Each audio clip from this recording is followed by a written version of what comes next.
Our episodes are brought to you by our awesome EDHCC Club, aka the Patron Pledgehammers. Thank you for making our content possible. If you'd like to support the channel and get some sweet bonuses, check out our Patreon link in the description below.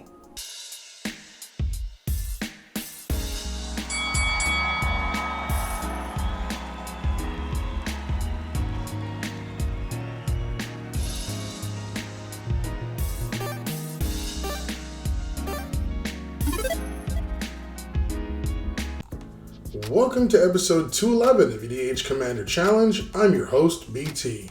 Now, there are just two things I want to mention before we get into today's episode. First and foremost, I want to apologize a little bit for the quality. The reason why it's like this is because I'm doing a little bit of experimenting, because anybody who's filmed footage for card games knows one of the biggest challenges is that lighting and the glare. And when there's heavy lights on wherever you're playing, you know, it shoots back down those cards, especially if they're foil, and makes it almost impossible to be able to see what the person's playing. So I'm experimenting a little bit with a little bit of low light. I want you guys to let me know in the comments if you feel like the quality dips a little bit as a result.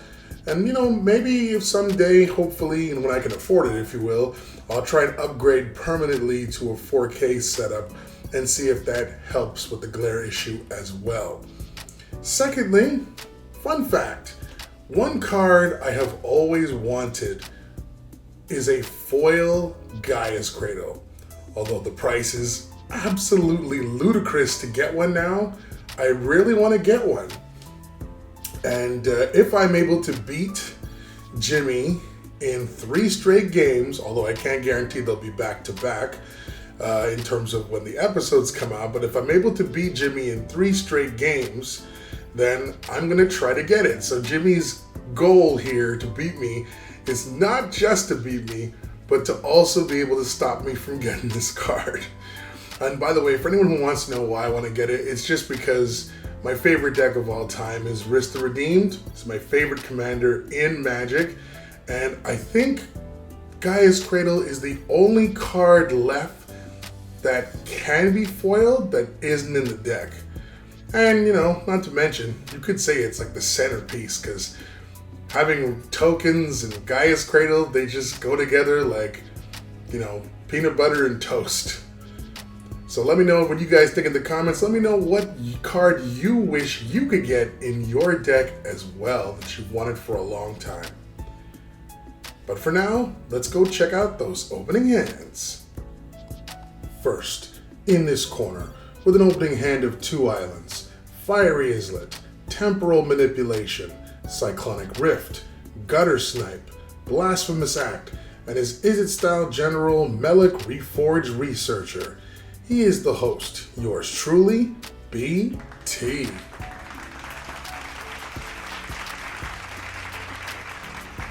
Next, in this corner, with an opening hand of 2 forests, Evolving Wilds, Cultivate, Reclamation Sage, Wood Elves, Rhystic Study, and his Simic-style general, Jolrael, Voice of Zhalfir. He is the unpredictable Gemi.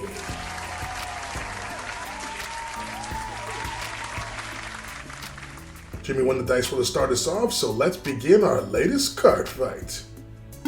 For our first turns, Gemi plays Evolving Wilds, which he sacks during my turn to grab an island into play tapped.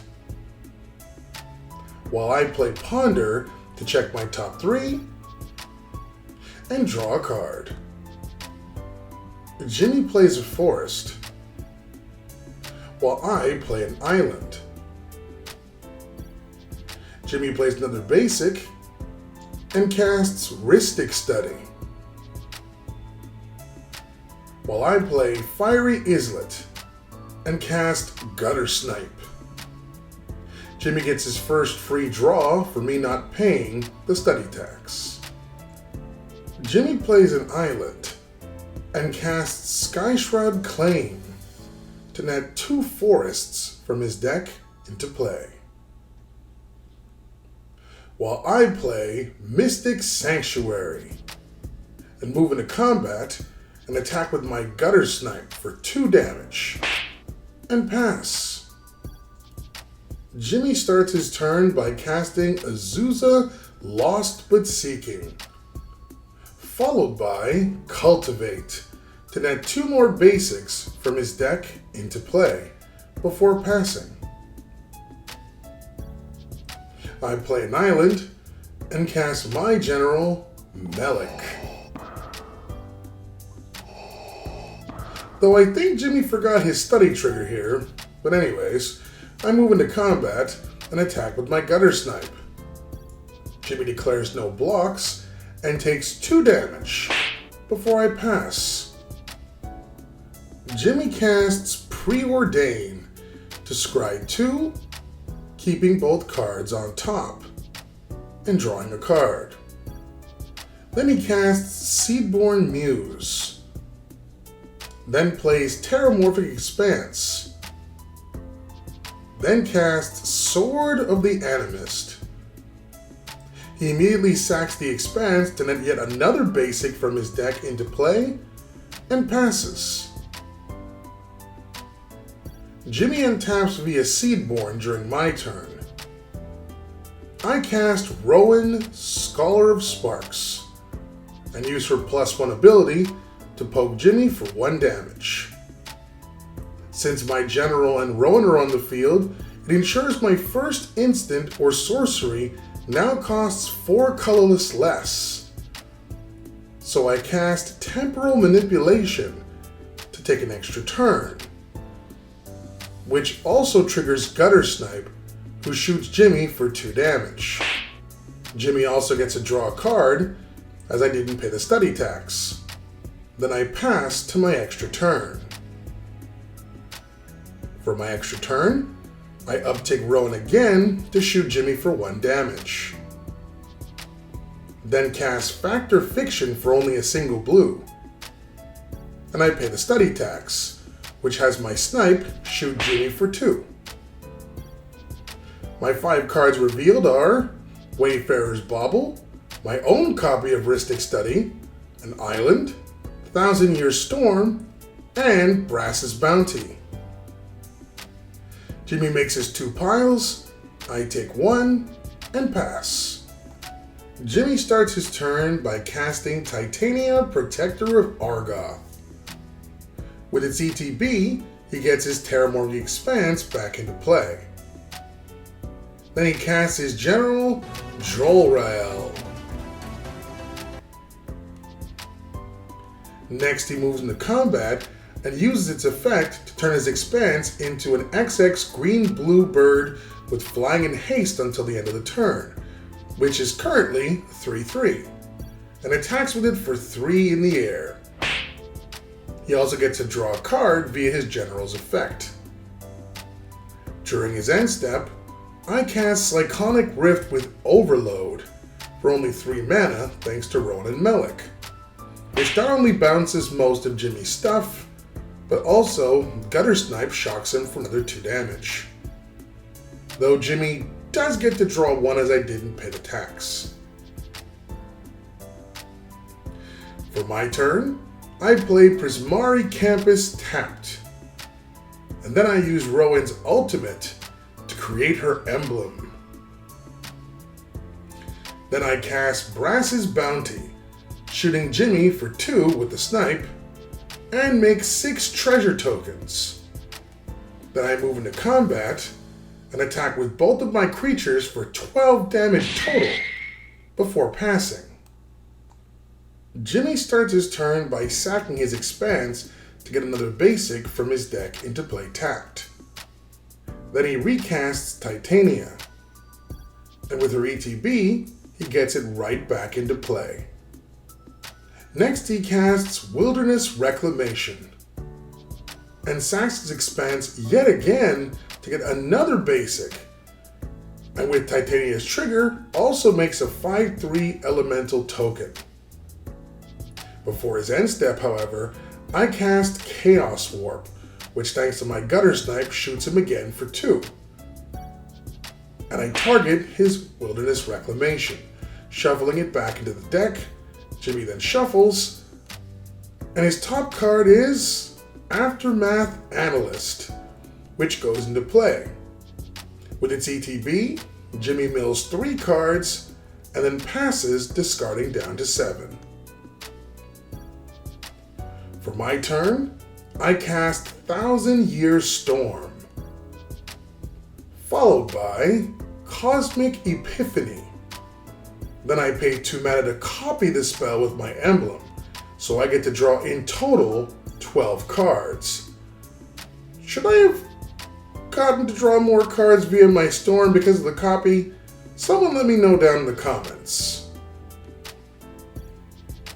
Also, Gemi gets sniped for 2 more damage, and I move into combat and attack with a gigantic Melek.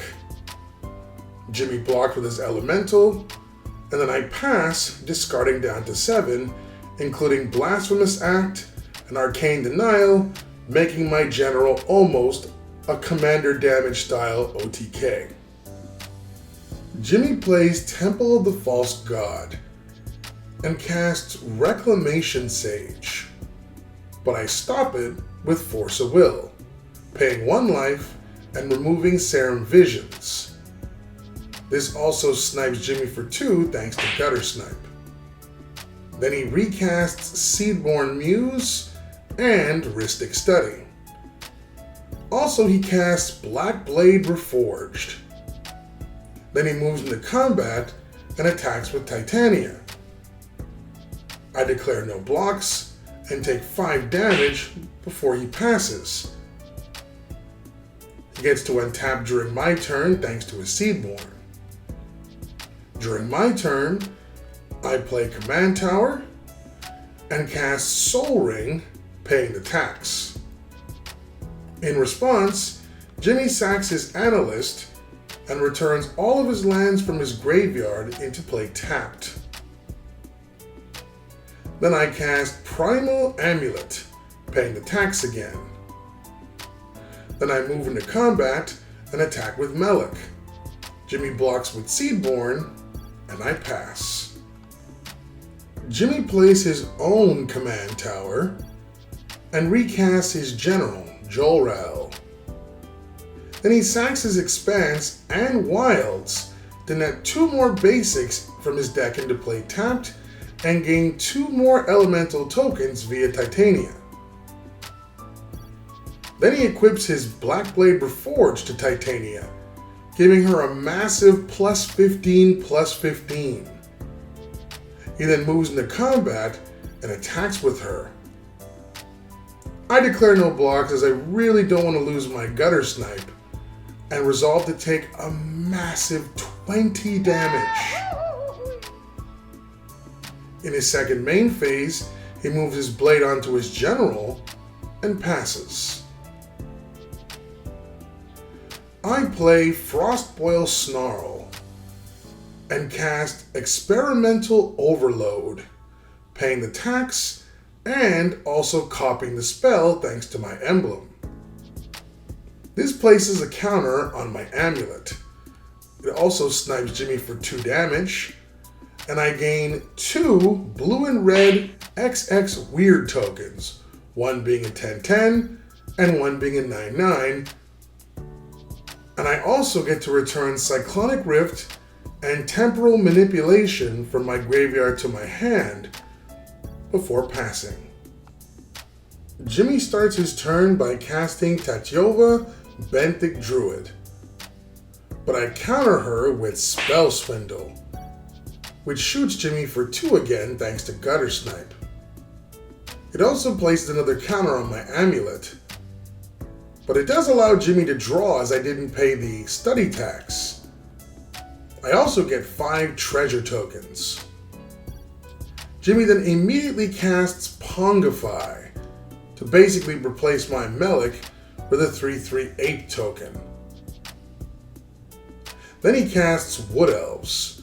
With its ETB, nets another forest from his deck into play. Gemi then moves into combat and attacks me with his general. I block with my 9/9 weird token and take no damage. In his second main phase, Gemi moves his blade onto Titania, but then realizing he knows he can't handle another overloaded Cyclonic Rift, which would then allow me to take him down with my remaining creatures, Gemi decides to scoop it up, and I take the win. Both decks were great, but man, unless you run a ton of draw power or really sweet mana rocks, Melek may be nice, but it's a bit slow to get going. I highly recommend playing a Mana Vault or a Jeweled Lotus if you can afford it to be able to get him out quick. Also, Gutter Snipe is pure fire in this deck. One deck I could totally imagine people playing in terms of Melek itself would be using clones or abilities to clone it without, of course, the legendary part taking effect. Imagine cloning a bunch of Gutter Snipes, and every time you play a spell, you just shoot your opponent for a large sum of damage. That sounds like an interesting time. Gemi's deck did exactly what it was supposed to do. It got mana out fast. I think at the end of the game, he was around 15 or 16 lands in play. If he had drawn a big trample-esque kind of spell like Crater Hoof Behemoth, or say Tranva the Hordes, there's no contest. He would have had this win in the bag.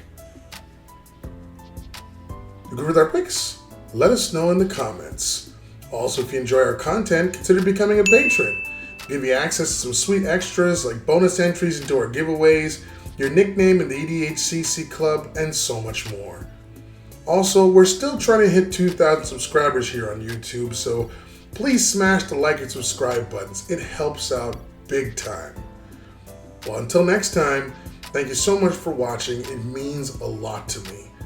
Stay warm, stay safe, and keep on card gaming. I love you all, and cheers.